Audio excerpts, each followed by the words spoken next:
ಪ್ರಧಾನಿ ನರೇಂದ್ರ ಮೋದಿ ಅವರ ಭಾಷಣಕ್ಕೆ ಕೌಂಟ್ ಡೌನ್ ಶುರುವಾಗಿದೆ. ದೇಶವನ್ನ ಉದ್ದೇಶಿಸಿ ಪ್ರಧಾನಿ ನರೇಂದ್ರ ಮೋದಿ ಅವರು ಭಾಷಣವನ್ನ ಮಾಡ್ತಾರೆ. ಆಪರೇಷನ್ ಸಿಂಧೂರ ಬಳಿಕ ಮೊದಲ ಮಾತಿದು ಮೋದಿ ಅವರು. ಸಭೆಗಳನ್ನ ಮಾಡಿದ್ರು, ಬಟ್ ಭಾಷಣವನ್ನ ಮಾಡಿರಲಿಲ್ಲ. ಅವರಾಗೆ ಮಾಹಿತಿಯನ್ನ ಕೊಟ್ಟಿರಲಿಲ್ಲ. ತೀವ್ರ ಕುತೂಹಲಕ್ಕೆ ಕಾರಣವಾಗ್ತಾ ಇದೆ ಮೋದಿಯವರ ಭಾಷಣ. ಪಹಲ್ಗಾಮ್ ಪ್ರತೀಕಾರಕ್ಕೆ ನಡೆದಿದ್ದಂಥ ಆಪರೇಷನ್ ಸಿಂಧೂರ. ಸದ್ಯ ಪ್ರಧಾನಿ ನರೇಂದ್ರ ಮೋದಿಯವರ ಭಾಷಣಕ್ಕೆ ಅಥವಾ ಅವರ ಮಾತುಗಳಿಗಾಗಿ ಇಡೀ ದೇಶವೇ ಕಾಯ್ತಾ ಇದೆ. ಮೋದಿ ಏನು ಹೇಳಬಹುದು ಅಂತ. ಸದ್ಯ ಮೋದಿಯವರ हमारी खुफिया एजेंसियों को, हमारे वैज्ञानिकों को, हर भारतवासी की तरफ से सैल्यूट करता हूं। हमारे वीर सैनिकों ने ऑपरेशन सिंदूर के लक्ष्यों की प्राप्ति के लिए असीम शौर्य का प्रदर्शन किया। मैं उनकी वीरता को, उनके साहस को, उनके पराक्रम को आज समर्पित करता हूं।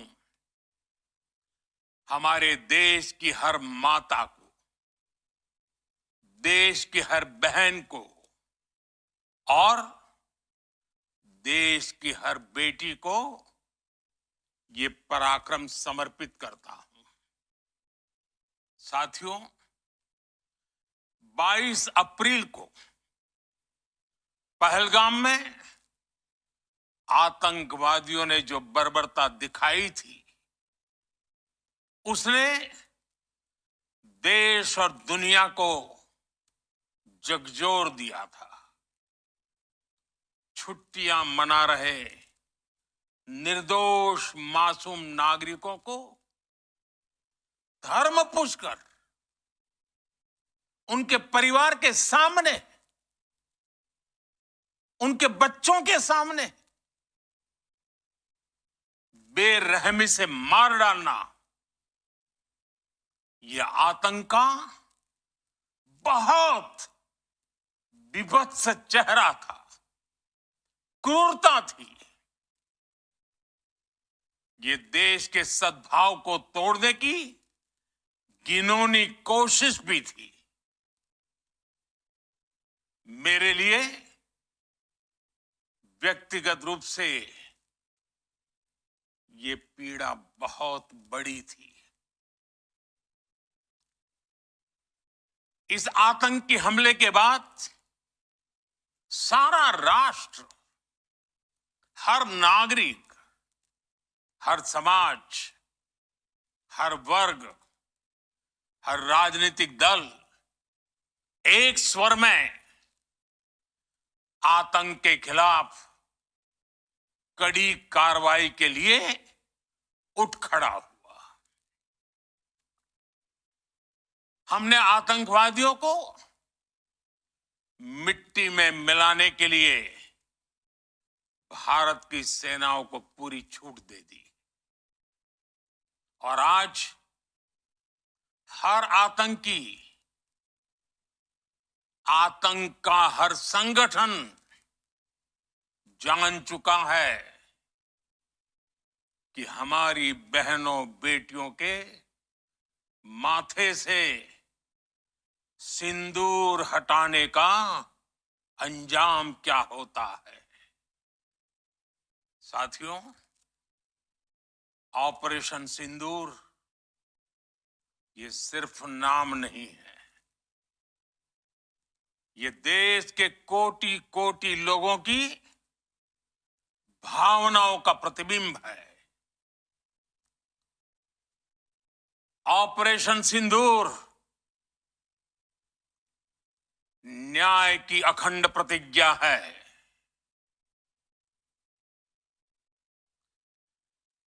6 मई की देर रात, 7 मई की सुबह पूरी दुनिया ने इस प्रतिज्ञा को परिणाम में बदलते देखा है। भारत की सेनाओं ने पाकिस्तान में आतंक के ठिकानों पर, उनके ट्रेनिंग सेंटर्स पर सटीक प्रहार किया। आतंकियों ने सपने में भी नहीं सोचा था कि भारत इतना बड़ा फैसला ले सकता है। लेकिन जब देश एकजुट होता है, नेशन फर्स्ट की भावना से भरा होता है, राष्ट्र सर्वोपरि होता है, तो फौलादी फैसले लिए जाते हैं, परिणाम लाकर दिखाए जाते हैं।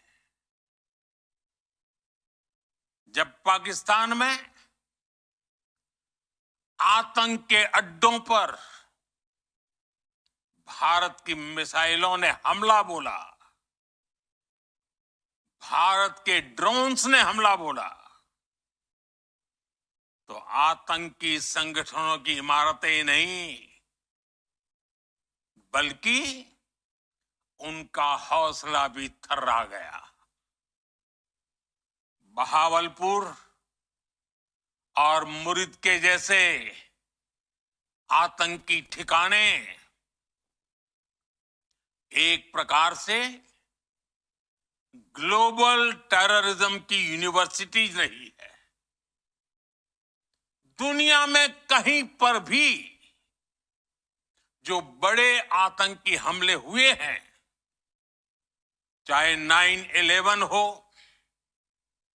चाहे लंदन ट्यूब बॉम्बिंग हो, या भारत में दशकों से जो बड़े बड़े आतंकी हमले हुए हैं, उन सब के तार कहीं ना कहीं आतंक के इन्हीं ठिकानों से जुड़ते रहे हैं। आतंकियों ने हमारी बहनों का सिंदूर उजाड़ा था, इसलिए भारत ने आतंक के ये हेडक्वार्टर्स उजाड़ दिए। भारत के इन हमलों में 100 से अधिक खूंखार आतंकवादियों को मौत के घाट उतारा गया है। आतंक के बहुत सारे आका बीते 2.5-3 दशकों से खुलेआम पाकिस्तान में घूम रहे थे, जो भारत के खिलाफ साजिशें करते थे। उन्हें भारत ने एक झटके में खत्म कर दिया। साथियों, भारत की इस कार्रवाई से पाकिस्तान घोर निराशा में गिर गया था, हताशा में गिर गया था, बौखला गया था। और इसी बौखलाहट में उसने एक और दुस्साहस किया। आतंक पर भारत की कार्रवाई का साथ देने के बजाय पाकिस्तान ने भारत पर ही हमला करना शुरू कर दिया। पाकिस्तान ने हमारे स्कूलों, कॉलेजों को, गुरुद्वारों को, मंदिरों को, सामान्य नागरिकों के घरों को निशाना बनाया। पाकिस्तान ने हमारे सैन्य ठिकानों को निशाना बनाया। लेकिन इसमें भी पाकिस्तान खुद बेनकाब हो गया।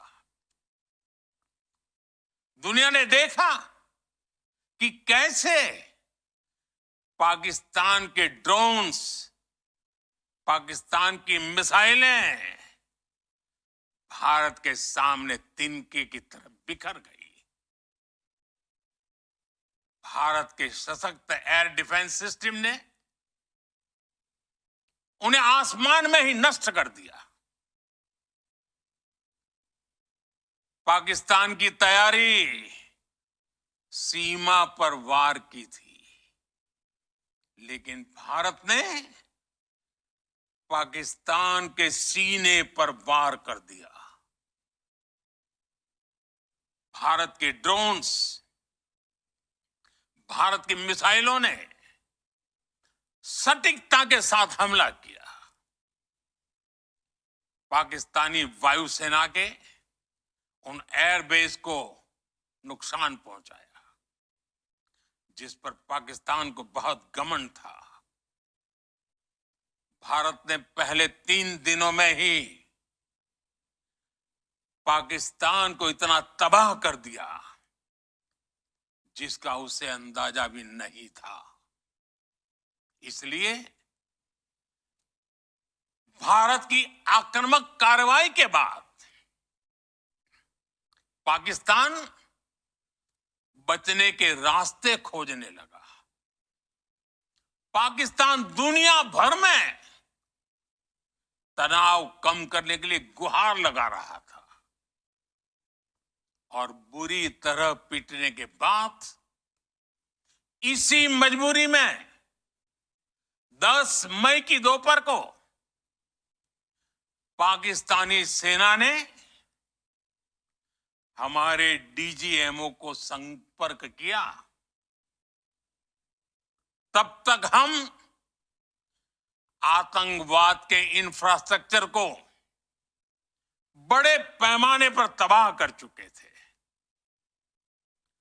आतंकियों को मौत के घाट उतार दिया गया था। पाकिस्तान के सीने में बसाए गए आतंक के अड्डों को हमने खंडहर बना दिया था। इसलिए जब पाकिस्तान की तरफ से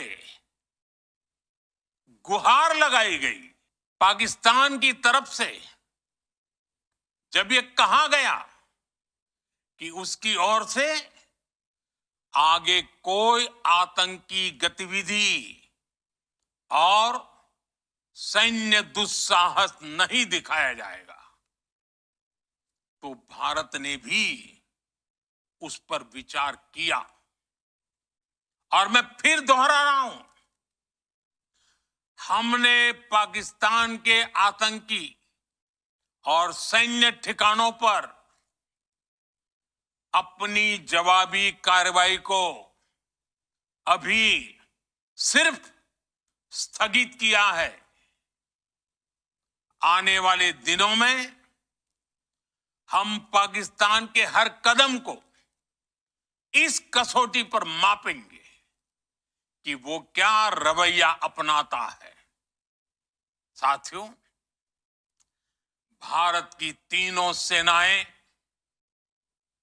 हमारी एयरफोर्स, हमारी आर्मी और हमारी नेवी, हमारी border security force BSF, Bharat के अर्धसैनिक बल लगातार अलर्ट पर है।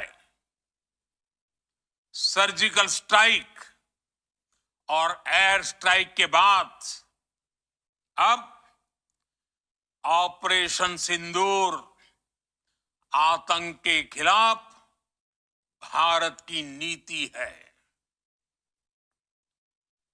ऑपरेशन सिंदूर ने आतंक के खिलाफ लड़ाई में एक नई लकीर खींच दी है, एक नया पैमाना, न्यू नॉर्मल तय कर दिया है। पहला, भारत पर आतंकी हमला हुआ तो मुंह तोड़ जवाब दिया जाएगा। हम अपने तरीके से, अपनी शर्तों पर जवाब देकर रहेंगे। हर उस जगह जाकर कठोर कार्रवाई करेंगे जहां से आतंक की जड़ें निकलती हैं। दूसरा, कोई भी न्यूक्लियर ब्लैकमेल भारत नहीं सहेगा। न्यूक्लियर ब्लैकमेल की आड़ में पनप रहे आतंकी ठिकानों पर भारत सटीक और निर्णायक प्रहार करेगा। तीसरा, हम आतंक की सरपरस्त सरकार और आतंक के आकाओं को अलग अलग नहीं देखेंगे। ऑपरेशन सिंदूर के दौरान दुनिया ने पाकिस्तान का वो घिनौना सच फिर देखा है,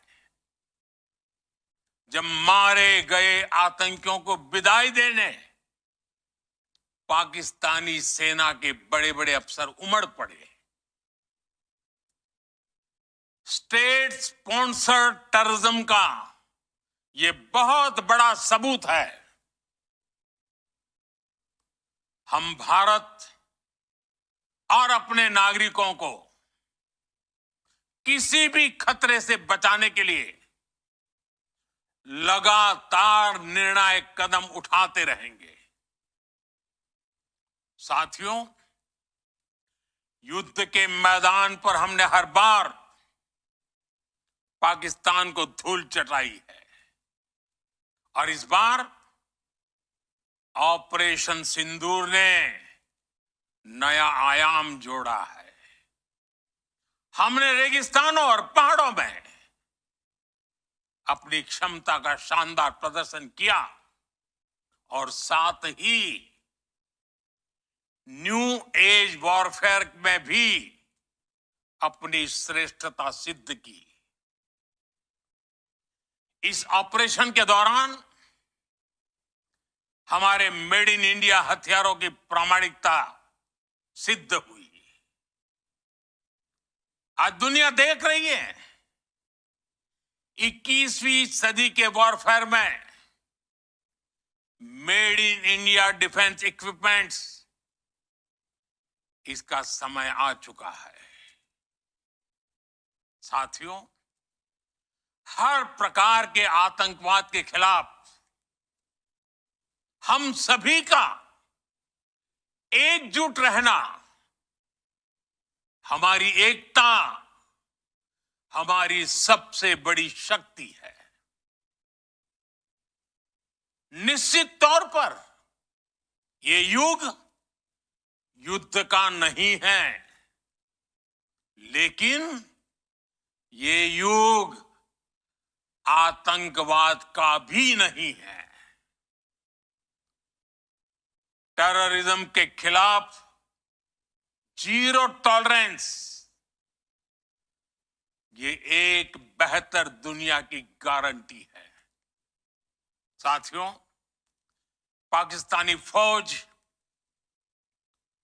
पाकिस्तान की सरकार जिस तरह आतंकवाद को खाद पानी दे रहे हैं, वो एक दिन पाकिस्तान को ही समाप्त कर देगा। पाकिस्तान को अगर बचना है तो उसे अपने टेरर इंफ्रास्ट्रक्चर का सफाया करना ही होगा। इसके अलावा शांति का कोई रास्ता नहीं है। भारत का मत एकदम स्पष्ट है। टेरर और टॉक एक साथ नहीं हो सकते। टेरर और ट्रेड एक साथ नहीं चल सकते और पानी और खून भी एक साथ नहीं बह सकता। मैं आज विश्व समुदाय को भी कहूंगा, हमारी घोषित नीति रही है अगर पाकिस्तान से बात होगी तो टेररिज्म पर ही होगी। अगर पाकिस्तान से बात होगी तो पाक ऑक्युपाइड कश्मीर पीओके उस पर ही होगी। प्रिय देशवासियों, आज बुद्ध पूर्णिमा है। भगवान बुद्ध ने हमें शांति का रास्ता दिखाया है। शांति का मार्ग भी शक्ति से होकर जाता है। मानवता शांति और समृद्धि की तरफ बढ़े, हर भारतीय शांति से जी सके, विकसित भारत के सपने को पूरा कर सके, इसके लिए भारत का शक्तिशाली होना बहुत जरूरी है। और आवश्यकता पड़ने पर इस शक्ति का इस्तेमाल भी जरूरी है। और पिछले कुछ दिनों में भारत ने यही किया है। मैं एक बार फिर भारत की सेना और सशस्त्र बलों को सैल्यूट करता हूं। हम भारतवासी के हौसले,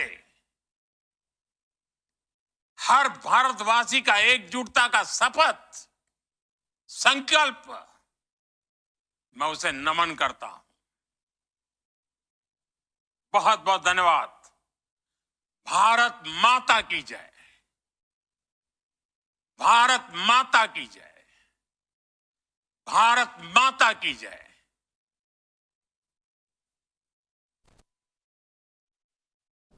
ಪ್ರಧಾನಿ ನರೇಂದ್ರ ಮೋದಿ ಅವರು ಆಪರೇಷನ್ ಸಿಂಧೂರದ ಕುರಿತಂತೆ ಮಾತನಾಡ್ತಾ ಇದ್ರು. ಒಂದಷ್ಟು ವಿಚಾರಗಳ ಕುರಿತು ಅವರು ಇಡೀ ಪ್ರಸ್ತಾಪವನ್ನು ಮಾಡಿದ್ರು. ಆಪರೇಷನ್ ಸಿಂಧೂರದಲ್ಲಿ ನಮ್ಮ ಭಾರತೀಯ ಸೇನೆಯ ಪರಾಕ್ರಮ ಯಾವ ರೀತಿಯಾಗಿತ್ತು, ಭಯೋತ್ಪಾದನೆಯ ವಿರುದ್ಧದ ಹೋರಾಟದಲ್ಲಿ ನಾವು ತೆಗೆದುಕೊಂಡಂತ ಕೆಲವೊಂದಿಷ್ಟು ಗಟ್ಟಿ ನಿರ್ಧಾರಗಳ ಕುರಿತು ಪ್ರಧಾನಿ ನರೇಂದ್ರ ಮೋದಿ ಅವರು ತಮ್ಮ ಭಾಷಣದಲ್ಲಿ ಹೇಳಿದರು. ಶಾಂತಿಯ ಮಾರ್ಗ, ಶಕ್ತಿಯೊಂದಿಗೆ ಭಾರತ ಸಾಗುತ್ತೆ. ಇಷ್ಟೇ ಅಲ್ಲದೆ ಭಯೋತ್ಪಾದನೆಯನ್ನ ಬುಡ ಸಮೇತ ಕಿತ್ತಾಕುವಂತ ಸಂಕಲ್ಪವನ್ನು ನಾವು ಹೊಂದಿದ್ದೇವೆ. ಭಯೋತ್ಪಾದಕರ ಬೇರಿಗೆ ಹೋಗಿ ನಾವು ದಾಳಿಯನ್ನ ಮಾಡ್ತೇವೆ. ನಮ್ಮ ಈ ಭಯೋತ್ಪಾದಕರ ವಿರುದ್ಧದ ಹೋರಾಟ ಇಲ್ಲಿಗೆ ನಿಲ್ಲೋದಿಲ್ಲ. ಭಾರತ ಅಷ್ಟೇ ಅಲ್ಲದೆ ಭಾರತದ ಆಪರೇಷನ್ ಸಿಂಧೂರದಲ್ಲಿ ಬಳಕೆಯಾದಂಥ ಒಂದಷ್ಟು ಶಸ್ತ್ರಗಳ ವಿಚಾರವಾಗೂ ಕೂಡ ಮೋದಿ ಇಲ್ಲಿ ಪ್ರಸ್ತಾಪವನ್ನು ಮಾಡಿದ್ರು. ಭಾರತದ ತಾಕತ್ತು ಎಂಥದ್ದು ಅಂತೇಳಿ ಇಡೀ ವಿಶ್ವಕ್ಕೆ ಗೊತ್ತಾಗಿದೆ ಈಗ. ಹಾಗೆಯೇ ನೀರು ಮತ್ತು ರಕ್ತ ಒಟ್ಟಿಗೆ ಹರಿಯೋದಕ್ಕೆ ಎಂದಿಗೂ ಸಾಧ್ಯ ಇಲ್ಲ. ಶಾಂತಿಯ ಮಾರ್ಗದಲ್ಲಿ ಶಕ್ತಿ ಇದೆ, ಒಗ್ಗಟ್ಟಿದೆ. ಮೋದಿಯವರ ಹೇಳಿದಂಥ ಮಾತಿದು. ಪಾಕ್ ಜೊತೆ ಭಯೋತ್ಪಾದನೆ ವಿಚಾರದಲ್ಲಿ ಮಾತ್ರ ಮಾತು. ಇದು ಕೇವಲ ಅಲ್ಪ ವಿರಾಮ. ಮತ್ತೆ ಕೆಣಕಿ ಬಂದರೆ ತಕ್ಕ ಉತ್ತರವನ್ನು ಕೊಡ್ತೀವಿ. ಪಾಕ್ ಆಕ್ರಮಿತ ಕಾಶ್ಮೀರದ ವಿಚಾರದಲ್ಲಿ ಮಾತುಕತೆ ಇದೆ. ಹಾಗೆಯೇ ನೀರು ಮತ್ತು ರಕ್ತ ಎಂದಿಗೂ ಒಟ್ಟಿಗೆ ಹರಿಯೋದಕ್ಕೆ ಸಾಧ್ಯ ಇಲ್ಲ. ನಾನು ಆಲ್ರೆಡಿ ಹೇಳಿದ್ದೆ ಮೋದಿಯವರು ಹೇಳಿದಂಥ ವಿಚಾರವನ್ನು. ಪ್ರಧಾನಿ ನರೇಂದ್ರ ಮೋದಿಯವರು ಮಾತನಾಡ್ತಾರೆ ದೇಶದ ಕುರಿತು ಅಂತ ಹೇಳಿದರೆ ಒಂದಷ್ಟು ನಿರೀಕ್ಷೆಗಳು ಸರ್ವೇ ಸಾಮಾನ್ಯವಾಗಿ ಇರುತ್ತೆ. ನಿಜಕ್ಕೂ ಕೂಡ ಮೋದಿಯವರ ಭಾಷಣ ಅಂತ ಹೇಳಿದರೆ ದೇಶದ ಜನರು ಚಿತ್ತವನ್ನು ಇಟ್ಟು ನೋಡ್ತಾರೆ. ಇವತ್ತು ಈ ಸಂದರ್ಭದಲ್ಲಿ ಅದು ಕೂಡ ಈಗ ಇರುವಂಥ ಪರಿಸ್ಥಿತಿ ಹೇಗಿದೆ, ಈ ಸಂದರ್ಭದಲ್ಲಿ ಮೋದಿ ಮಾತಾಡ್ತಾರೆ ಅಂತ ಹೇಳಿದರೆ ಏನೋ ಒಂದು ದೊಡ್ಡ ನಿರ್ಧಾರಕ್ಕೆ ಬಂದಿದ್ದಾರೆ ಎನ್ನುವುದಾಗೂ ಕೂಡ ದೇಶವಾಸಿಗಳು ಎದುರು ನೋಡ್ತಾ ಇದ್ರು. ಆದರೆ ಇಲ್ಲಿ ಶಾಂತಿಯ ಮಂತ್ರ ಪಠಣೆಯಾಗಿದೆ.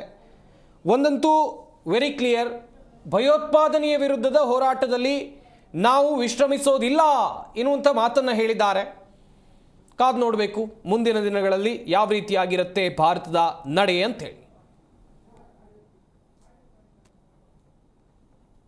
देश की हर बहन को और देश की हर बेटी को ये पराक्रम समर्पित करता हूं।